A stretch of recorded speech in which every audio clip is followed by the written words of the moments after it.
사실 스킨 보톡스가 피부과 의사 입장에서 좀 얄미운 게 가격도 얼마 안 하는데 광채, 모공, 잔주름 이렇게 세 가지나 한꺼번에 좋아질 수 있거든요. 그래서 어떤 분들은 다른 시술은 하나도 안 하시고 스킨 보톡스만 주기적으로 받으시는 분들이 있어요. 근데 어떤 부위는 잘못 맞으면 굉장히 좀 어색하고 부자연스러울 수가 있습니다. 오늘은 제가 스킨 보톡스 시술 조심할 부분부터 효과 200% 보실 수 있는 방법까지 알려드리도록 하겠습니다. 선생님 안녕하세요. 안녕하세요. 요즘 피부 좋은 분들이 스킨 보톡스 진짜 많이 받으시더라고요. 가격도 근데 얼마 안 하고요. 그래서 가격은 얼마 안 하는 시술이지만 그래도 이 꿀팁이 좀 있을 것 같아서 제가 좀 여쭤보려고 합니다. 네, 요즘 스킨 보톡스 찾으시는 분들 많은 것 같아요. 그래서 제가 오늘 알려드릴 수 있는 것들은 최대한 잘 알려드리도록 하겠습니다. 스킨 보톡스랑 주름 보톡스랑 좀 구분을 해서 좀 설명을 드리는 게 좋을 것 같아요. 주름 보톡스는 얼굴의 표정 근육을 좀 마비시켜서 주름을 예방하는 그런 시술이고요. 스킨 보톡스는 타겟이 근육 자체가 아니라 피부 자체에 타겟을 한 시술입니다. 그래서 이제 스킨 보톡스를 하시면 피지샘 활동을 줄여서 모공과 피지량도 좀 줄어들 수 있거든요. 얼굴에 잔주름도 좀 예방이 가능하고요. 얼굴에 홍조가 있으신 분들도 조금 개선을 보이실 수가 있고 땀을 줄이는 데도 도움이 됩니다. 그리고 일반 보톡스를 맞았을 때 좀 표정이 너무 어색하고 좀 부자연스럽다 하시는 분들도 스킨 보톡스로 진행하면 어색하지 않고 자연스럽게 효과가 나타날 수 있기 때문에 이런 경우에도 도움이 됩니다. 스킨 보톡스 효과는 보통 3일에서 일주일 정도 안에 나타나고요. 유지 효과는 3개월 정도 유지가 된다고 보시면 되고 재시술 기간은 3개월에서 4개월 정도, 효과가 오래 유지되시는 분들은 6개월 정도까지 간격을 늘려서 시술해 보실 수 있고요. 원장님 근데 보통 보톡스 하면은 내성이 생길 것 같아서 걱정되는데 스킨 보톡스도 내성 안 생길까요? 스킨 보톡스에 사용하는 보톡스 총량이 그렇게 많지 않고 농도도 아주 짙지는 않기 때문에 3개월에서 4개월 이상만 간격을 유지하신다고 그러면 큰 걱정 없이 안전하게 시술하실 수 있을 거라고 생각을 하고요. 그래도 내성이 걱정된다고 하신 분들은 제오민 같은 내성 확률을 확 낮춘 그런 제품 선택하셔서 시술 받으시면 더 안전하게 시술하실 수 있을 것 같습니다. 약물을 전달할 때 뭐 기계를 사용하기도 하고 손으로 주사를 넣기도 하잖아요. 근데 스킨 보톡스는 진피층에 정확하게 주사를 집어 넣어야 되기 때문에 주사기를 이용해서 손으로 한 땀 한 땀 주사를 하고 있습니다. 그리고 피부가 위치에 따라 두께가 다 다르거든요. 그래서 부위마다 체크해가면서 섬세하게 들어가야 되기 때문에 손주사로 진행을 합니다. 손주사로 하면 아프지 않나요? 스킨 보톡스도 좀 아픈 편이죠. 근데 리쥬란만큼 그렇게 아픈 정도는 아니고요. 리쥬란 같은 경우는 좀 약물의 점성이 있어서 피부를 밀고 들어가면서 나타나는 통증이 더 큰 것 같아요. 근데 스킨 보톡스는 제형 자체가 물에 가깝기 때문에 그렇게 피부를 이렇게 밀고 들어가지 않고 통증도 참을만은 하지만 그래도 아파요. 그러면 이 수술 끝나고 좀 엠보나 너무 많이 드나요? 사실 진피층에 제대로 들어가면 거의 생기지 않기는 한데 얼굴에 이제 혈관이 랜덤하게 이제 있다 보니까 특정 부부에 멍이 생길 수는 있고요. 근데 확률은 되게 낮다 보시면 되고, 엠보 같은 경우도 보통은 한 수시간 안에 사라지고 하루면 많이 좋아집니다. 그리고 여성분들 같은 경우는 뭐 다음날 바로 화장 같은 거 가능하시고, 가벼운 약속이나 일상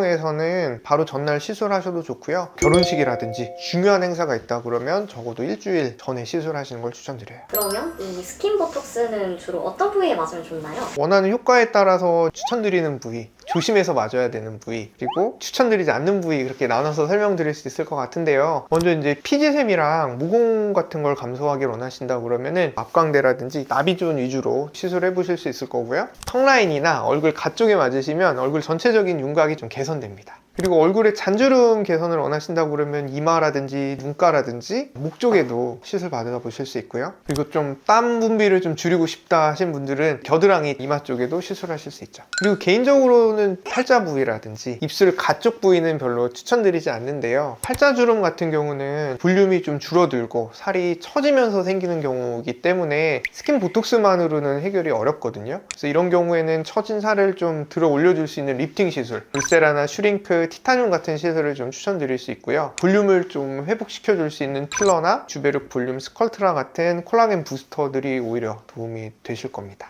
그리고 입술 가쪽은 근육들이 다양하게 있는 부위라서 스킨보톡스를 주의 깊게 시술을 한다고 하더라도 근육에 영향을 줄 수 있거든요. 그러다 보면은 표정이 어색하다든지 비대칭이 될 수가 있어요. 그래서 입술 가쪽에 주름이 있으신 분들은 스킨보톡스는 가급적 추천은 안 드리고 콜라겐 부스터라든지 써마지 올리지오 같은 진피의 탄력을 개선시킬 수 있는 고주파 시술을 추천드리고 있습니다. 원장님, 근데 아까 전에 눈가에 맞으면 잔주름에 도움이 된다라고 하셨는데 어떤 원장님 말씀 들어보니까 눈 밑에는 좀 맞지 말라고 네. 눈 가쪽은 뭐 상대적으로 그런 부작용이 없는데 눈 밑이 사실은 되게 효과가 좋으면서도 또 부작용이 발생할 수 있기 때문에 조심해서 맞아야 되는 부위거든요. 스킨보톡스를 하신 후에 눈 밑 지방이 좀 돌출된다든지 표정이 어색하다든지 애교살이 없어지는 분들이 있어요. 그래서 이런 분들은 스킨보톡스를 잘못 맞게 되면 되게 어색하고 좀 불편하실 수 있죠. 눈 밑 같은 경우는 오시면 항상 손으로 촉진도 해보고 표정도 지워보게끔 하면서 보톡스 하면 이 정도 펴지실 겁니다, 아니면 표정이 이 정도 될 겁니다 파악을 할 수가 있기 때문에 부작용으로 걱정하시는 분들이 많지는 않았던 것 같아요. 만약에 이제 스킨보톡스가 진짜 안 맞는 피부라고 그러시면은 눈 주변에 아이 써마지나 아이 울세라, 아이 리쥬랑 같은 다른 시술을 좀 고려해 보실 수 있습니다. 그리고 입술 주변에 세로주름 있잖아요. 이런 부분도 좀 조심해서 시술을 하셔야 되는데 이 부위에 스킨보톡스가 너무 강하게 들어가면 입술에 힘이 안 들어간다고 하시는 분들이 있으세요. 그래서 빨대로 음료를 마시기도 좀 어렵고 식사하실 때 음식을 막 흘리기도 하고 그럴 수 있는 부위거든요. 그래서 이 부분을 시술하실 때는 이 주름을 그냥 다 펴버려야겠다 뭐 그런 느낌으로 이제 시작하지 마시고요. 조금 주름이 개선된다 그런 정도로 약하게 시작을 해보고 부족하면 좀 추가해 보시는 쪽으로 추천드리고 싶습니다. 만약에 스킨보톡스가 어려우시다고 그러면은 콜라겐 부스터나 부드러운 필러라든지 써마지나 울세라 같은 시술을 통해서 피부 탄력을 개선시켜서 보조적으로 개선시켜 줄 수는 있어요. 그래서 특히 눈 밑과 입 주변은 스킨보톡스 시술 경험이 많으신 원장님께 시술 받는 거를 추천드립니다.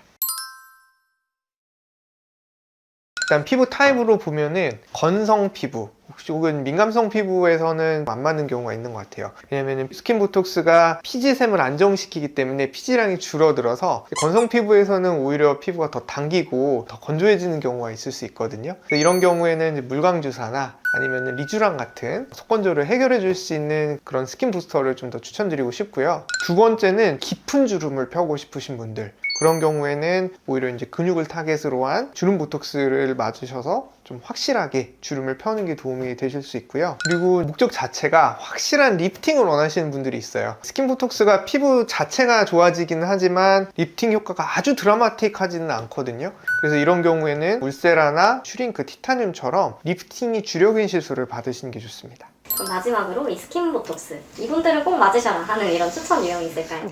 일단은 얼굴에 피지가 되게 많고 모공까지 동반되어 있는 분들은 스킨보톡스 하시면 피지량도 줄고 모공도 줄어서 번들거리지 않고 뽀송뽀송한 그런 느낌을 받으실 수 있을 거고요. 그리고 얼굴에 땀이 많으신 분들도 스킨보톡스 하시면 땀 분비가 줄어들어서 편안하게 생활하실 수 있고요. 그리고 피부 잔주름이나 이제 미세한 결 같은 거를 개선하고 싶으신데 가성비 있는 시술을 원하신다, 그러면은 스킨보톡스가 되게 잘 맞으실 겁니다. 오늘 이렇게 피부과 가성비 좋은 시술인 스킨보톡스를 설명드렸는데요. 관련해서 좀 더 궁금하신 게 있다고 그러시면 댓글 남겨주시면 제가 답글 달아드리도록 하겠습니다. 지금까지 피부과 전문의 피부다빈치 전인경 원장이었습니다. 감사합니다.